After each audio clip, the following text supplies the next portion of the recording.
Social মিডিয়ায় আলোচনায় আবারও অভিনেত্রী সামিরা খান মাহি। তার কয়েকটি ছবি প্রকাশের পর কেন জানি একাংশে নেটিজেন হঠাৎ ট্রোল শুরু করে দিল। কেউ কেউ আবার তাকে বিদেশি প্রাপ্তবয়স্ক তারকার সঙ্গে তুলনা পর্যন্ত করল। আচ্ছা, শুধু একটা রিডিং গ্লাস পরে ছবি দিলেই এভাবে তুলনা করা কি স্বাভাবিক? একদমই না। আর এই নিয়েই মুখ খুলেছেন মাহি।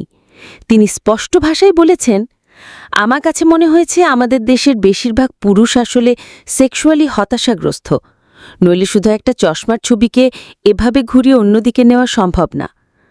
মানে সমালোচনা করা যেতে পারে, কিন্তু যখন সেটা অসভ্যতায় রূপ নেয় তখনই আসল সমস্যা। ঠিক তাই, মাহি আরও বলেছেন, একজন শিল্পী অনেক ধরনের ছবি আপলোড করতে পারে, সেটা নিয়ে কথা হবে, বিতর্কও হবে।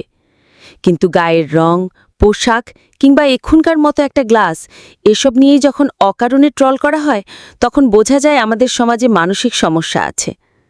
মজার ব্যাপার হলো, বিদেশি তারকার নাম জড়িয়ে অনেকেই তুলনা করেছে, অথচ মাহির মতে ওর জীবন আলাদা, ওর পেশা আলাদা, আমাদের তার সঙ্গে তুলনা করার কিছুই নেই। সমস্যা হচ্ছে মানুষ এসব তুলনা করছে নেগেটিভভাবে। এই জায়গাটাই কষ্টদায়ক। সত্যি বলতে মাহির এই বক্তব্য এখন নেটিজেনদের মধ্যে নতুন করে আলোচনা তৈরি করেছে। প্রশ্ন হচ্ছে, আসলে কি আমাদের সমাজে এই মানসিক হতাশা এত গভীর? আপনারা কি ভাবছেন? কমেন্টে অবশ্যই জানাবেন।